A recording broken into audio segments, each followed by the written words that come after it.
Our next topic is impulse. देखिए एक बहुत इंपॉर्टेंट टॉपिक है जो हम लोग डिस्कस करने जा रहे हैं। तो सबसे पहले कुछ एग्जाम्पल्स हम लोग लेते हैं और उस एग्जाम्पल की हेल्प से समझते हैं कि एग्जैक्टली इम्पल्स होता क्या है, और एग्जाम्पल की हेल्प से ही हमें इसकी पूरी थ्योरी भी क्लियर हो जाती है। मानकर चलिए कि यहां पर एक 1 kg की बॉल है। Let us consider the mass is 1 kg and यहां पर मैंने मान लिया एक सरफेस है। हम जानते हैं कि जब ये बॉल इस सरफेस से आके टकराती है तो हमने डेली लाइफ में देखा है कि टकराने के बाद बॉल रिबाउंड होती है। टकराने का जो समय होता है, आई मीन जो कांटेक्ट टाइम होता है बॉल का विद सरफेस, वो बहुत ही नेग्लिजिबल होता है। तो मानकर चलिए कि ये बॉल ऊपर से नीचे गिराई गई और जब ये बॉल यहां पर आके इससे टकराती है तो टकराने के जस्ट बिफोर, मतलब बहुत छोटे से इंस्टेंट पहले, इसकी वेलोसिटी मैं ले लेता हूं डाउनवर्ड। कितनी? 100 मीटर पर सेकेंड। तो मैंने जस्ट एक वैल्यू ली है ऐसे ही कि 100 मीटर पर सेकेंड से ये बॉडी नीचे टकरा रही है और वेलोसिटी अगर डाउनवर्ड है तो मैंने डाउनवर्ड डायरेक्शन को नेगेटिव कंसीडर कर लिया है। तो मानकर चलते हैं कि जब ये टकराई है तो टकराने के जस्ट पहले अगर हम लोग इसका इनिशियल मोमेंटम लिखें तो इनिशियल मोमेंटम की वैल्यू हो जाएगी -mv, minus because downward direction है। तो देखिए मास की वैल्यू हमने ली हुई है 1 kg और वेलोसिटी है 100 और डाउनवर्ड है, दैट्स व्हाई माइनस। तो ये हो गया 100 kg metre per second downwards. ये हो गया टकराने के जस्ट पहले मोमेंटम ऑफ बॉल। अब ऑब्जर्व कीजिए स्टूडेंट, हम अच्छे से जानते हैं कि जब बॉडी टकराती है सरफेस के साथ और उसके बाद रिबाउंड होती है तो मे बी पॉसिबल कुछ एनर्जी लॉस हो गया होगा बिकॉज ऑफ कॉलिजन, पर जो कांटेक्ट टाइम होता है वो बहुत ही कम होता है, फ्रैक्शंस ऑफ सेकंड हम लोग बोल सकते हैं। तो मानकर चलते हैं जस्ट एक ऐसे ही हम लोग एक वैल्यू ले लेते हैं कि इस सरफेस से टकराने के बाद एनर्जी में कुछ लॉस हुआ और जब ये बॉल रिबाउंड होके ऊपर गई तो इसका फाइनल मोमेंटम, टकराने के पहले जो इनिशियल मोमेंटम था -100 यानी कि डाउनवर्ड, टकराने के बाद मैंने इसको ले लिया +50, क्योंकि ऐसा हम लोगों ने कंसीडर कर लिया कि एनर्जी में कुछ ना कुछ लॉस हुआ होगा तो फाइनल मोमेंटम जो हुआ वो पहले से कम हो गया। अगर हमसे पूछा जाए कि कांटेक्ट टाइम कितना है तो हम बात कर रहे थे कि बहुत ही कम यानी कि नेग्लिजिबल। तो उस नेग्लिजिबल टाइम को हम लोग कंसीडर कर ले, मान लीजिए 0.01 सेकेंड, एक फ्रैक्शंस ऑफ सेकंड जैसा मैंने बोला था, बहुत ही कम टाइम होता है। तो अगर मुझसे पूछा जाए कि इतने कम टाइम में बॉडी के मोमेंटम में कितना चेंज आया, तो देखिए चेंज जब हम लोग कैलकुलेट करते हैं तो delta P is equal to P final minus P initial, जैसा कि चेंज इन मोमेंटम निकालने का तरीका है। तो देखिए फाइनल मोमेंटम हमसे पूछा जाए तो वो कितना है +50, इनिशियल मोमेंटम अगर हमसे पूछा जाए तो कितना है 100। ऑब्जर्व कीजिए माइनस माइनस से हो जाएगा प्लस, तो चेंज इन मोमेंटम आ गया 150 kg मीटर पर सेकेंड। बच्चों एक बात हम लोग डिस्कस कर रहे हैं कि मोमेंटम में ये जो चेंज आया है 150 का, वो कितने टाइम में आया है? फ्रैक्शंस ऑफ सेकंड, यानी कि बिल्कुल 0.01 सेकंड में। तो हमसे पूछा जाए कि इतने कम टाइम में अगर मोमेंटम चेंज हुआ है तो डेफिनेटली यहां पे जो फोर्स लगा होगा वो एक ग्रेटर अमाउंट का लगा होगा, क्योंकि इतने कम टाइम में अगर वो मोमेंटम को चेंज कर रहा है तो डेफिनेटली यहां पे जो फोर्स होना चाहिए वो एक लार्ज मैग्नीट्यूड का होना चाहिए। अगर हम लोग अपने प्रीवियस एग्जांपल्स जो हम लोगों ने डिस्कस किए वहां से एवरेज फोर्स का मैग्नीट्यूड अगर हम लोग कैलकुलेट करें तो total change in momentum upon total time taken, देखिए टोटल चेंज इन मोमेंटम है 150 एंड टाइम जो कांटेक्ट का है वो कितना है 0.01। तो अगर इसको हम लोग सॉल्व करें तो आप ऑब्जर्व कीजिए जो एवरेज फोर्स की वैल्यू आई है वो कितनी आई है 15,000 न्यूटन। एक ह्यूज अमाउंट का फोर्स वहां पर उस बॉडी पर लगा है। तो क्या आपने इस बात को एक नोटिस किया कि इतने कम टाइम में इतने लार्ज मैग्नीट्यूड ऑफ फोर्स की हेल्प से इस बॉडी के मोमेंटम में सडन चेंज हुआ है, इस बॉडी के मोमेंटम में सडन चेंज हुआ है, और बॉडी के मोमेंटम का सडन चेंज होना ही इंपल्स कहलाता है। दैट मींस कि यहां पर इस बॉडी पर जो भी फोर्स लगा होगा उसने बहुत ही कम टाइम में एक मोमेंटम को एक ग्रेटर अमाउंट से चेंज कर दिया। इसे हम लोग इंपल्सिव फोर्स बोलते हैं। क्या बोलते हैं? Impulsive force. और बच्चों हम लोग इतना तो जानते ही हैं कि यहां पे बिकॉज ऑफ कांटेक्ट इस बॉडी पर जो फोर्स लगा होगा वो कौन सा लगा होगा? Normal reaction. देखिए अगर मैं यहां पर बात करूं तो जस्ट एक एग्जांपल हम लोग ले लेते हैं कि यहां सरफेस से जब ये बॉडी टकराई होगी तो इस बॉडी पर सरफेस ने ऊपर की तरफ लगाया होगा नॉर्मल रिएक्शन, और आप ऑब्जर्व कीजिए चेंज इन मोमेंटम की डायरेक्शन भी कैसी आ रही है? पॉजिटिव। हम लोग ऑब्जर्व कर रहे हैं कि यहां पर जो फोर्स लगा है वो कौन सा लगा है? Normal reaction. और आप नोटिस कर रहे हैं कि नॉर्मल रिएक्शन की डायरेक्शन क्या है? अपवर्ड्स, और चेंज इन मोमेंटम की डायरेक्शन भी क्या है? प्लस। इसका मतलब हम लोग ये बात न्यूटन के सेकंड लॉ में ही कर चुके हैं कि जिस डायरेक्शन में नेट एक्सटर्नल फोर्स फोर्स होगा, चेंज इन मोमेंटम भी उसी डायरेक्शन में आएगा। तो डेफिनेटली यहां पर जो नॉर्मल रिएक्शन है उसने बहुत ही कम टाइम में मोमेंटम को चेंज किया है, जिसकी वजह से वहां पर हम ऑब्जर्व कर रहे हैं कि बहुत ही कम टाइम में सडन चेंज होना मोमेंटम का, ये इंपल्सिव फोर्स कहलाता है। जबकि मैं दूसरा फोर्स एक और आपके साथ बात करना चाहता हूं और वो है ग्रेविटी फोर्स। देखिए ग्रेविटी फोर्स जो होता है वो इतने कम टाइम में बहुत ही सिग्निफिकेंट चेंजेस नहीं कर सकता। जैसा कि हम लोग जानते हैं कि अगर किसी बॉडी को ड्रॉप किया जाए या प्रोजेक्ट किया जाए तो ग्रेविटी फोर्स उसकी वेलोसिटी में एक सेकंड में सिर्फ 10 मीटर पर सेकंड का चेंज कर सकता है, अगर हम लोग जी की वैल्यू 10 कंसीडर करें, अदरवाइज 9.8 हम लोग कंसीडर करते हैं। तो ऑब्जर्व कीजिए कि ग्रेविटी एक सेकंड में लगभग 10 मीटर पर सेकंड का चेंज कर रही है और ये फ्रैक्शंस ऑफ सेकंड में मोमेंटम को चेंज करके दे रहा है। तो आई थिंक आपको ये बात समझ में आ गई ही होगी कि जो बहुत कम टाइम में सडन चेंज कर दे उसे हम लोग इंपल्सिव फोर्स, जबकि जैसा कि ग्रेविटी मैंने एग्जांपल दिया, उसने जो चेंज किया वो तो मोमेंटम में वहां पर कंसीडर किया जाएगा, बट उसने जो टाइम लिया वो बहुत ज्यादा था। इसका मतलब ऐसे फोर्स को हम लोग क्या बोलेंगे? Non impulsive force. तो आइए अब हम लोग इस पर्टिकुलर एग्जाम्पल के बात करते हैं उसकी डेफिनेशन की। उसकी डेफिनेशन है when a very large force acts on object for very short interval of time, then there will be sudden change in momentum of object. This sudden change in momentum is called impulse.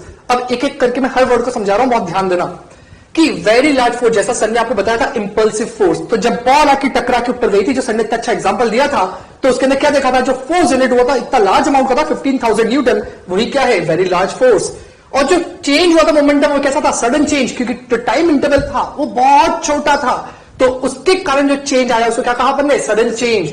तो बेटा impulse की एक आसान definition कहते हैं, impulse एक change in momentum होता है जो very small duration of time में होता है। इंपल्स क्या है? Change in momentum. कैसे टाइम इंटरवल में? बहुत छोटे टाइम इंटरवल में। उसको क्या कहा अपन ने? Impulse denoted by I vector, SI unit KG metre per second. और ध्यान देना यहां पर मैंने जो एनिमेशन आपको दिखाया है, इस एनिमेशन के अंदर अगर इस प्लेयर बॉल को हिट कर रहा है तो जो टाइम इंटरवल होगा उस बॉल पे बैट का हिट करने का वो कितना होगा? बहुत छोटा सा। तो यहां पर जो सडन चेंज होगा वो बहुत ज्यादा होगा और जो फोर्स होगा वो इंपल्सिव फोर्स बहुत बड़ा होगा। तो जो बातें आपको सर ने कही थी उसको आप यहां पर भी फील कर सकते हो। और इसका देखते हैं मैथमेटिकल फॉर्म। बच्चों कई बार जब हम लोग इंपल्स के क्वेश्चन की प्रैक्टिस करते हैं तो हमें एक बात ध्यान से समझनी है कि इंपल्स को जब हम लोग डिनोट करते हैं तो या तो हम लोग इसको कैपिटल आई से या फिर हम लोग इसको कैपिटल जे वेक्टर से डिनोट कर सकते हैं। It depends on the question कि वहां पर हमें किस तरह से डिनोट करके दिया है, तो इसमें कंफ्यूज नहीं होना है, या तो वेक्टर जे लिखा होगा या वेक्टर आई लिखा होगा। तो देखिए बच्चों अगर हम लोग इसके सेकंड लॉ के अकॉर्डिंग इसको हम लोग अगर डिफाइन करें तो देखिए हम लोगों ने अभी प्रीवियसली एग्जांपल में एक पॉइंट डिफाइन किया था कि जो फोर्स लग रहा है वो बहुत ही नेग्लिजिबल टाइम के लिए लग रहा है। द टाइम ऑफ ऑब्जर्वेशन या टाइम ऑफ कॉन्टेक्ट जो था वो बहुत ही नेग्लिजिबल था। इतने कम टाइम में हम लोग फोर्स की एक्यूरेट वैल्यू को बहुत मुश्किल से निकाल पाते हैं। ठीक है, हम लोग कई बार इस तरह के इंस्ट्रूमेंट यूज करते हैं सर। कई बार ऐसा होता है कि हम लोग क्रिकेट देख रहे हैं तो हमको बैट और बॉल का कॉन्टेक्ट टाइम बता दिया जाता है with the help of instruments, but ठीक है अगर हम लोग डेली लाइफ की बात करें तो इंस्ट्रूमेंट अगर हमारे पास नहीं भी है तो हम लोग वहां पर इतने कम टाइम के लिए फोर्स को अगर निकालना चाहते हैं तो हम वहां पर शॉर्ट ड्यूरेशन के लिए एवरेज फोर्स कैलकुलेट कर लेते हैं। और एवरेज फोर्स निकालने के लिए या एवरेज निकालने के लिए हम लोग मैथमेटिकली सीखते हैं कि एवरेज निकालने के लिए हम लोग इंटीग्रेशन टर्म का यूज करते हैं। तो देखिए हम लोग वहीं से इस पर्टिकुलर सेकंड लॉ की हेल्प से इसको डिफाइन करते हैं, जैसा कि सर ने आपको बताया impulse is equal to change in momentum. तो देखिए सेकंड लॉ क्या कहता था? Rate of change of momentum of system is directly proportional to applied external force. तो अगर हम लोग इसका क्रॉस मल्टीप्लाई कर दें तो देखिए ये क्या बन जाएगा? एफ डी टी, और ये क्या बन गया? DP, which is equal to change in momentum in very short instant of time. तो बच्चों अगर हम लोग एक पूरी ड्यूरेशन के लिए बॉडी पर कितना फोर्स लगा या कितना चेंज इन मोमेंटम आया उस पूरी ड्यूरेशन के लिए कैलकुलेट करना चाहे, so if we integrate this term, तो यहां पर हमने जब इसको इंटीग्रेट किया तो लिमिट प्लेस की चेंज इन मोमेंटम की from P initial to P final, और टाइम ऑफ कांटेक्ट या टाइम ऑफ ऑब्जर्वेशन जो भी हमें दिया होगा वो दिया होगा T1 से T2। If we integrate this term then we will get P final minus P initial is equal to integration of force with respect to time from T1 to T2। तो यहां पर जो भी हमें वैल्यूज दी है, equation दी है, place करके हम अपने क्वेश्चन को सॉल्व कर सकते हैं। देखिए बच्चों इंपल्स के लिए फाइनली आ गया कि impulse is equal to T1 to T2, ये हो गया limit, and it is integration of force with respect to time, और we can write here change in momentum. तो क्वेश्चंस कैसे होंगे इस पर बात करते हैं। बच्चों, अगर मैंने आपको मास और वेलोसिटीज दे रखी है और मैंने आपसे बोल दिया कि इंपल्स निकालिए, तो आप directly impulse is equal to क्या करेंगे, change in momentum, P final minus P initial. अगर मैंने आपको क्वेश्चन में फोर्स दे रखा है और वो वेरिएबल फोर्स है और मैंने आपको टाइम लिमिट दे रखी है कि इस टाइम से इस टाइम तक इंपल्स कैलकुलेट कीजिए, तो हम क्या करेंगे, जो फोर्स है उसको उस पर्टिकुलर टाइम लिमिट के अंदर इंटीग्रेट कर देंगे, तो वहां से हमको इंपल्स या चेंज इन मोमेंटम मिल जाएगा। तो इस तरह के क्वेश्चंस हमको देखने को मिलेंगे। आइए बढ़ते हैं अपने कुछ एग्जांपल्स की तरफ और कुछ इंपॉर्टेंट पॉइंट्स की तरफ। तो सबसे पहला point, area under the force time graph represent impulse और चेंज इन मोमेंटम। जहां सर ने भी कुछ देर पहले समझाया था कि इंपल्स जो था या चेंज इन मोमेंटम था वो integration of force into DT था, मतलब विद रिस्पेक्ट टू टाइम था। तो इंटीग्रेशन का मतलब भी क्या समझते हैं, area under the curve of F and T. तो यहां ध्यान देना, जो अपने कर्व लिया है वो फोर्स एंड टाइम है, इसके बीच में जो ये एरिया है जिसको मैं मार्क कर रहा हूं, ये शेड हो रखा है, ये एरिया जो आप कैलकुलेट करोगे, ये एरिया को क्या प्रोवाइड करेगा, इंपल्स या फिर चेंज इन मोमेंटम। तो आपको ध्यान रखना है, इंपल्स और change in momentum is equal to integration of F D T और area under F T graph. तो यहां से आप कह सकते हो F average is equal to delta P by delta T, जो आपको सर ने जस्ट अभी बताया था। सर, यहां पर बच्चों का एक क्वेश्चन होता है कि सर हम लोग जब एरिया कैलकुलेट करते हैं तो जैसा कि इस डायग्राम में है कि ऊपर एक एरिया है और नीचे एक एरिया है, तो अगर हमें total change in momentum calculate करना है तो ये टोटल एरिया को क्या हमेशा ऐड करते हैं या फिर कुछ और तरीका है इसका? सर बिल्कुल, बहुत अच्छा क्वेश्चन पूछा है। ये जो अपर पार्ट है ये अपना पॉजिटिव पार्ट है और जो लोअर पार्ट है वो नेगेटिव पार्ट है। तो आपको क्या कंसीडर करना है, अपर पार्ट को पॉजिटिव बिकॉज यहां पर फोर्स पॉजिटिव है, लोअर पार्ट यहां पर फोर्स कैसा है, नेगेटिव, तो ये कैसा है, नेगेटिव। तो आपको एरिया को भी वैसा ही लेना है, ऊपर वाले पार्ट का एरिया जो लेंगे, नीचे वाले पार्ट का जो एरिया लेंगे उनको सबट्रैक्ट करेंगे। देखिए, सर ने जैसा आपको बताया ये आपको हमेशा ध्यान रखना है, क्योंकि इंपल्स या चेंज इन मोमेंटम एक वेक्टर क्वांटिटी है और जब भी हम लोग वेक्टर्स को ऐड या सबट्रैक्ट करते हैं तो हमेशा हमें विद साइन सॉल्व करना होता है। तो अपर शेडेड पार्ट जो है वो पॉजिटिव और लोअर जो है वो कैसा होगा, नेगेटिव। बच्चों, अब हम लोग कुछ और डिस्कशन करते हैं इस पर्टिकुलर पॉइंट पर। देखिए, हम लोग एक एग्जाम्पल क्रिएट कर रहे हैं। वैसे तो एक स्टेटमेंट लिखा हुआ है, पहले इस पर हम लोग रीड कर लें। For a certain momentum change, if the time interval is increased, then the average force exerted on the object will decrease। बच्चों, इस पर्टिकुलर स्टेटमेंट के लिए अगर हम लोग कुछ एग्जांपल्स कंसीडर करें तो ध्यान से सुनिएगा एग्जांपल। मानकर चलिए कि एक पर्सन है जो बिल्डिंग से जंप कर रहा है नीचे की तरफ, बिल्डिंग से मान लीजिए नीचे गिर गया और नीचे हम लोगों ने दो तरह के फ्लोर्स ले रखे हैं। एक तो हम लोगों ने मान लिया कि सीमेंटेड फ्लोर है जो कि बिल्कुल हार्ड है, और एक हमने मान लिया कि रेत का एक हीप बना हुआ है, एक रेत का टीला बना हुआ है जिसमें पर्सन गिरता है। तो हम लोग बारी बारी से अगर इस एग्जाम्पल को क्रिएट करें तो मानकर चलिए कि जब पर्सन नीचे की तरफ गिरा सीमेंटेड फ्लोर पर, तो सीमेंट फ्लोर से टकराने के जस्ट पहले उसका मोमेंटम था 100, ऐसा हमने कंसीडर किया। ठीक है। और सीमेंट फ्लोर से टकराने के बाद ही वो वहां पर रुक जाएगा, ऑब्वियस सी बात है, उसका मोमेंटम कितना हो जाएगा, 0। तो बच्चों सोच के देखिए कि सीमेंट फ्लोर से जब वो टकरा के रुकेगा तो चेंज इन मोमेंटम कितना आया। इनिशियल था 100, फाइनल था 0, तो चेंज इन मोमेंटम कितना आया, मैग्नीट्यूड में 100। और आप जानते हैं कि सीमेंटेड फ्लोर पे अगर वो गिरेगा तो उसको इंजरी भी होगी बहुत ज्यादा, और टाइम ऑफ कांटेक्ट जो होगा वो बहुत नेग्लिजिबल होगा, यानी कि बहुत ही कम टाइम में वो रुक जाएगा, इंजरी बहुत ज्यादा होगी। जबकि यही पर्सन अगर ड्रॉप होता है या नीचे गिरता है एक रेत के टीले पर या फिर हीप ऑफ सैंड हम लोग कंसीडर करें, तो देखिए जैसे ही वो उसके गिरने वाला होगा, मान लीजिए रेत के टकराने के जस्ट पहले अभी उसका मोमेंटम कितना है, 100। और आप जानते हैं कि जब वो रेत पर गिरेगा तो गिरते ही उसका मोमेंटम 0 नहीं होगा, वो अंदर की तरफ रेत को पेनिट्रेट करते हुए धंसता हुआ चला जाएगा और थोड़ी देर बाद उसका मोमेंटम क्या होगा, 0। अगर बच्चों मैं आपसे पूछूं कि चेंज इन मोमेंटम कितना हुआ, तो वापस से आपका जवाब होगा कि सर इनिशियल 100 था, फाइनल इसमें भी 0 हुआ, तो चेंज इन मोमेंटम इसमें भी 100 आया। पर आप अच्छे से जानते हैं कि सैंड फ्लोर पर अगर वो गिरेगा तो वहां पर उसको चोट या इंजरी कम होगी। बच्चों थोड़ा सा आप इसको कनेक्ट कीजिए कि सीमेंट फ्लोर पे और सैंड फ्लोर पे जब वो गिरा तो इंजरी दोनों में अलग अलग हुई। कारण है जब सीमेंटेड फ्लोर पे गिरा था तो बहुत ही कम टाइम में उसका मोमेंटम 0 हो गया था। चेंज इन मोमेंटम 100 है, पर उसको 0 होने में अगर हम बात करें, इनिशियल 100 था, फाइनल 0 है, 0 होने में बहुत कम टाइम लगा। और अभी हम लोगों ने एक एग्जाम्पल में बात की थी कि इतने कम टाइम में अगर मोमेंटम सडन चेंज हुआ है तो फोर्स का मैग्नीट्यूड बहुत ज्यादा होगा। मतलब कि उस पर्सन को जो इंजरी होगी बिकॉज ऑफ दैट फोर्स वो बहुत ज्यादा होगी। जबकि अगर हम लोग सैंड की बात करें तो उसके अंदर धस्सा चला गया, मतलब टाइम चेंज इन मोमेंटम या मोमेंटम को जीरो होने में जो टाइम लगा वो बहुत ज्यादा था या टाइम बढ़ गया as compare to cemented floor. तो उस सिचुएशन में जो चेंज इन मोमेंटम है वो तो 100 ही आना है, पर टाइम बढ़ गया तो उस केस में जो फोर्स लगा होगा वो कंपैरेटिवली कम लगा होगा। दैट्स व्हाई सैंड पे जब वो गिरा तो उसको इंजरी कम होगी। और वही चीज इस पॉइंट के थ्रू हम लोग आपको एक्सप्लेन करना चाह रहे हैं कि if the time interval is increased then average force exerted on the object will decrease. और इसी से रिलेटेड कुछ एग्जांपल्स जो है वो हम आपके साथ डिस्कस करना चाहते हैं। तो पहला एग्जांपल है, a cricketer lowered his hand while catching a ball so as to increase the time interval. अब बेटा जैसा आपको भी सर ने समझाया कि टाइम इंटरवल बढ़ेगा तो फोर्स कम लगेगा, टाइम इंटरवल कम होगा तो फोर्स ज्यादा होगा। उसी एग्जांपल को अपन यहां से और चेक कर रहे हैं कि जैसा सर ने अभी जस्ट बोला था कि एफ एवरेज जो होता है वो delta P by delta T था। तो सोचो अगर मैथमेटिकल फॉर्म से भी देखें तो टाइम बढ़ेगा तो एवरेज फोर्स कम हो जाएगा एंड वाइस वर्सा, अगर टाइम कम लगेगा तो फोर्स ज्यादा हो जाएगा। तो यही एग्जांपल को अपन उससे समझते हैं कि अगर मैं किसी बॉल को कैच कर रहा हूं और मैंने ग्लव्स नहीं पहन रखे तो मैं जब कैच करता हूं तो मेरा हाथ ऐसे पीछे मूव करता है। क्यों? क्योंकि जब मेरे हाथ पे बॉल टकरा रही है तो मैं चाहता हूं कि जो उसका कांटेक्ट टाइम है वो इंक्रीज हो जाए। कांटेक्ट टाइम इंक्रीज होगा तो एवरेज फोर्स जो मेरे पे लगेगी वो कम लगेगी और मुझे कम दर्द होगा। पर अगर मैंने उसको सडन कैच करने की कोशिश करी, अपने हाथ को पीछे मूव नहीं करा, तो दो केस हो सकते हैं। पहला कि वो कैच तो हो जाएगा पर मेरे हाथ में बहुत तेज लगेगी, या फिर हो सकता है कि मैं कैच ही ना कर पाऊं। इसीलिए उस केस के अंदर अपन हाथ को पीछे करते हैं ताकि टाइम बढ़ जाए, एवरेज फोर्स कम हो जाए, इजीली कैच हो जाए और अपने हाथ में दर्द भी ना हो।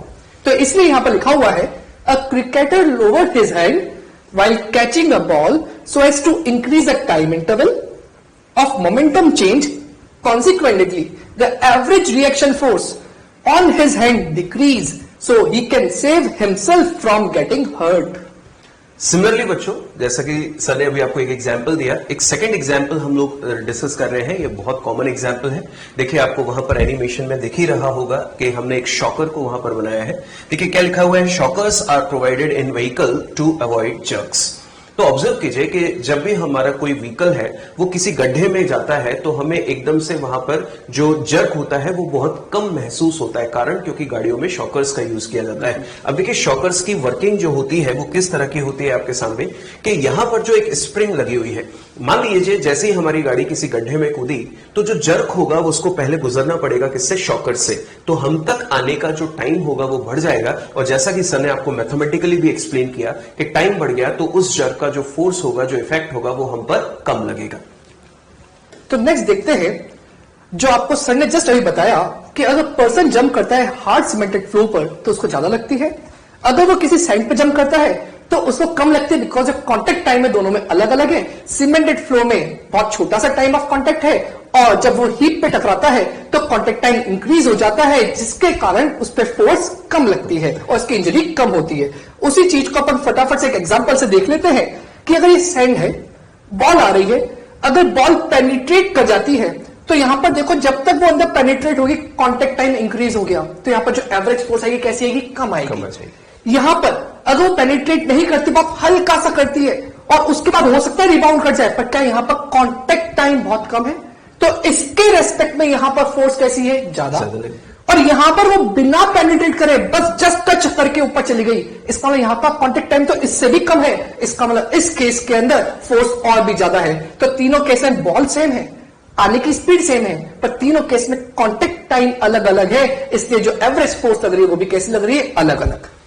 आइए बच्चों, इन एग्जाम्पल्स के बाद हम लोग अपने क्वेश्चन डिस्कस करते हैं कि इस पर्टिकुलर इंपल्सिव केस में कैसे क्वेश्चंस बनते हैं। सबसे पहला क्वेश्चन हमें दिया है, figure shows an estimated force time graph for a baseball struck by a bat.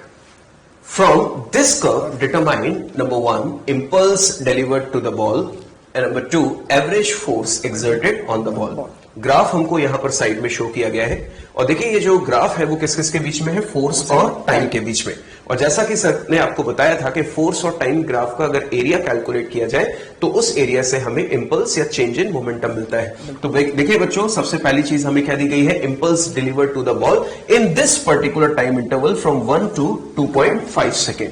तो देखिए हमें क्या करना चाहिए, ट्राइंगल बना हुआ है, इंपल्स निकालना है, फोर्स और टाइम ग्राफ है, तो सिंपली जैसा सर ने आपको बताया था कि हमें इसका एरिया कैलकुलेट कर लेना चाहिए। तो सबसे पहली चीज जो आपको एरिया दिखाई दे रहा है वो कौन से शेप का दिखाई दे रहा है, देखिए यहां से यहां तक कैसा है, ट्राइंगल। और ट्राइंगल के एरिया का फॉर्मूला आपको जल्दी से याद आ जाना चाहिए, क्या होता है, हाफ बेस इनटू हाइट। बिल्कुल।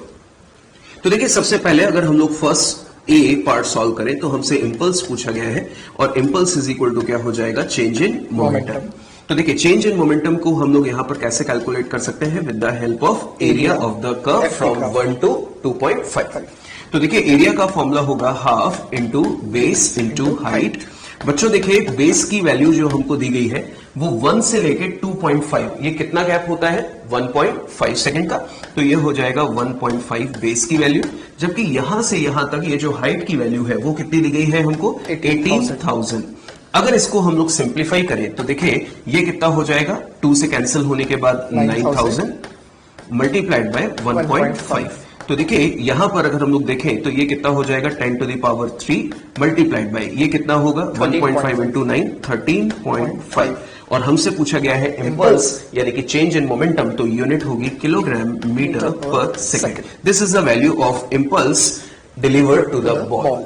अब नेक्स्ट पार्ट में आपसे पूछा है average force exerted on the ball. उम्मीद है वैसे तो कि आपको ये अपने आप आ जाएगा, क्योंकि इतनी बार से अपन ने क्या देखा कि एवरेज फोर्स जो होता है वो एवरेज फोर्स के अंदर अपन एक ही फॉर्मूला बार बार यूज कर रहे हैं, that is equals to change in momentum upon time. अब चेंज इन मोमेंटम ही तो इंपल्स है, इसका मतलब यही जो वैल्यू आई है यहां रखनी है। टाइम कौन सा, जो कॉन्टेक्ट टाइम था अपना, तो कॉन्टेक्ट टाइम यहाँ पर कहां से 1 से स्टार्ट हुआ, 2.5 पे खत्म हो गया। इसका मतलब ड्यूरेशन कितना हुआ, 1.5 सेकंड का। तो यहां क्या लिख सकता हूं, चेंज इन मोमेंटम। आप चाहे तो इसकी अपर वैल्यू भी ले सकते हो ताकि आपका इजी कैलकुलेशन रहेगी। तो क्या लिख सकता हूं मैं, 9,000 इंटू 1.5 अपॉन टाइम इंटरवल 1.5। तो आप 1.5 से 1.5 कैंसिल आउट कर देंगे तो जो एवरेज फोर्स इसके ऊपर लग रही है वो होगी 9,000 न्यूटन की, और ये आपका रिक्वायर्ड आंसर है। बिल्कुल।